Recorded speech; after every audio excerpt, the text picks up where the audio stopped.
వివాహము అన్నిటికన్నా ఘనమైనది అని నా తల్లి తండ్రిని విడచి నిన్ను హత్తుకొందును.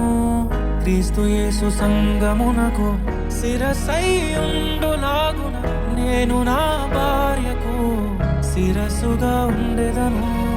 నా ప్రియ సఖివే, నాలో భాగస్వామివై యేసును వెంబడించు సహవాసివై అంతము వరకు నీకు తోడయుండి క్రీస్తుని నీడలో ఫలించెదము.